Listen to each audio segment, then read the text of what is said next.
They say never mix family and business. I should have listened, but I never expected my sister-in-law to go so far or to forget who my father was. I'm Olivia Chen, founder and CEO of SecureFlow, a cybersecurity company I built from the ground up. My brother David married Catherine Williams 5 years ago, and that's when my problems really began. Catherine came from old money and never let anyone forget it. She couldn't understand why I'd want to work when I could just marry well, like she did. The fact that my company was becoming successful seemed to personally offend her. "It's cute that you play with computers," she'd say at family gatherings, "but wouldn't you rather focus on finding a husband?" What Catherine didn't know, what almost no one knew, was that my father, Richard Chen, wasn't just a successful businessman. He was the chairman of the Securities and Exchange Commission. We kept it quiet to avoid any appearance of favoritism in my business dealings. I wanted to succeed on my own merits. Dad understood. He'd taught me the value of hard work and integrity from an early age. "Success means nothing if you don't earn it honestly," he always said. SecureFlow started in my garage with just me and 2 laptops. Through years of hard work, it grew into a company valued at over $100 million, with contracts from major corporations and government agencies. We specialized in protecting sensitive data, something that would become ironically relevant later. Catherine's attitude changed when she realized how valuable SecureFlow had become. Suddenly, she was very interested in my little computer company. She started showing up at my office unannounced, asking questions about our contracts and corporate structure. "I'm just trying to understand the family business better," she'd say with a smile that never reached her eyes. I should have seen it coming. The first sign of trouble came when one of our bank officers called about unusual activity on our corporate accounts. Someone had attempted to change the authorized signatories using documentation I'd never seen. The papers appeared legitimate, the bank officer explained, but something seemed off about the signatures. A quick investigation revealed similar attempts at other banks where SecureFlow held accounts. All used forged documents with surprisingly good replicas of my signature. I hired a private investigator who traced the attempts back to a law firm known for aggressive corporate takeovers, the same firm where Catherine's brother worked as a partner. Still, I had no solid proof of Catherine's involvement. Then she made her big move. I arrived at the office one morning to find the locks changed and a cease and desist letter taped to the door. According to the documents, I had signed over controlling interest in SecureFlow to Catherine 3 months ago. The forgeries were impressive. They included board meeting minutes, transfer agreements, and even personal emails that appeared to show me agreeing to the transfer due to health issues that made me unable to continue leading the company. Catherine was waiting in my office, my former office, according to her, with her brother Thomas and their legal team. "Don't make this harder than it needs to be," she said, examining her manicured nails. "The documents are all legal. SecureFlow is mine now." I looked at the stack of forged papers on my desk. "Did you really think you'd get away with this?"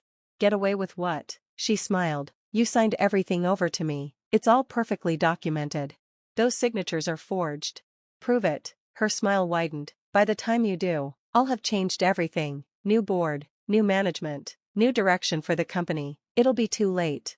She was right about one thing: a normal legal challenge would take months or years to resolve. By then, she could strip the company bare. But Catherine had made 2 crucial mistakes. First, she'd forgotten what SecureFlow actually did. We were a cybersecurity company. Did she really think we didn't have records of every email, every document, every digital transaction? Our systems tracked everything, including metadata that would prove when documents were actually created. Second, and more importantly, she had no idea who my father was. I pulled out my phone and dialed a number I rarely used. Catherine watched with amusement as I put it on speaker. "Hi Dad," I said when he answered. "Remember that favor you said I'd never ask for? I need it now." "What's wrong, Olivia?" My father's authoritative voice filled the room. "My sister-in-law and her brother have forged documents to steal SecureFlow. They're trying to take over a company that handles sensitive government contracts using fraudulent paperwork." There was a pause. When my father spoke again, his voice had changed to what we called his chairman tone. "Catherine Williams and Thomas Williams?" "Yes, sir. The same Thomas Williams who's been under SEC investigation for his role in 3 other suspicious corporate takeovers?" Catherine's smile vanished. Her brother's face went pale. "Put me on video," Dad commanded. I switched to video call and turned the phone so everyone could see the SEC chairman's face and his official office behind him. "Ms. Williams, Mr. Williams," he said formally. As chairman of the Securities and Exchange Commission, I am officially notifying you that you are under investigation for securities fraud, corporate theft, and multiple violations of federal law. Federal agents are already on their way to secure the premises and all documents. I suggest you contact your attorneys immediately. Catherine's lawyer dropped his pen, actually dropped it. Like in a movie, Thomas looked like he might faint. You can't, Catherine stammered. This is a private business matter. A private business matter involving forged documents, attempted theft of government contractors, and securities fraud, Dad corrected her. The SEC takes a very dim view of such activities. Within minutes, FBI agents arrived to secure the building and collect evidence. Catherine and Thomas were escorted out, their faces ashen. Their lawyers hurried after them, already distancing themselves from the scheme. The investigation moved quickly. The forensic evidence was overwhelming. Not only had Catherine and Thomas forged documents, but they'd also attempted to manipulate SecureFlow stock in preparation for a sale once they gained control. The metadata from our security systems proved when the documents were actually created. Security cameras showed Catherine accessing the office after hours to plant evidence. Email records revealed the entire conspiracy, including messages they thought were deleted. But the final nail in their coffin came from an unexpected source. Catherine's assistant, tired of her abusive behavior, turned over recordings of Catherine explicitly discussing the forged documents and laughing about how she would strip the company's assets once she gained control. The SEC investigation expanded to include Thomas's law firm, uncovering a pattern of similar takeover attempts. Several of his partners turned state's evidence, revealing a long-running scheme to target successful privately held companies. Catherine and Thomas were arrested 2 weeks later. The charges were severe: multiple counts of fraud, conspiracy, and attempted corporate theft. Given the involvement of government contracts, federal prosecutors were pushing for maximum sentences. David, my brother, was devastated when he learned the full extent of his wife's crimes. I had no idea, he kept saying. She always talked about wanting to be part of the family business, but I never imagined. The divorce papers were filed before Catherine's arraignment. In the end, Catherine and Thomas both took plea deals. They each got 5 years in federal prison, plus significant fines. Their law firm collapsed as clients fled the scandal. The Williams family's old money couldn't save them from disgrace. But the story didn't end there. The attempted takeover had revealed some vulnerabilities in how we handled corporate governance. With Dad's advice, we implemented new security measures and transparency protocols. SecureFlow emerged stronger than ever. We also used the experience to develop new security products specifically designed to prevent corporate theft and fraud. The irony of Catherine's attempt to steal the company actually leading to its increased success wasn't lost on anyone. A year later, I sat in my office, my real office, looking at SecureFlow's latest valuation, $500 million. The attempted takeover and subsequent publicity had actually raised our profile in the cybersecurity industry. Companies that had never heard of us were now calling for our services. Dad stopped by that afternoon, no longer needing to keep his connection to me quiet. The story of how the SEC chairman's daughter had built a successful cybersecurity company on her own merits, only revealing the connection when forced to defend against theft, had become something of a legend in business circles.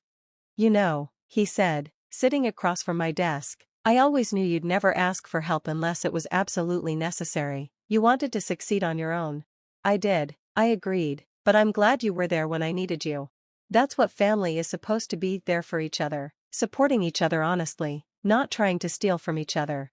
We'd heard that Catherine wasn't doing well in prison. Her family had cut her off. Embarrassed by the scandal, Thomas's legal career was over, his reputation destroyed. They'd both have to rebuild their lives from scratch when they got out.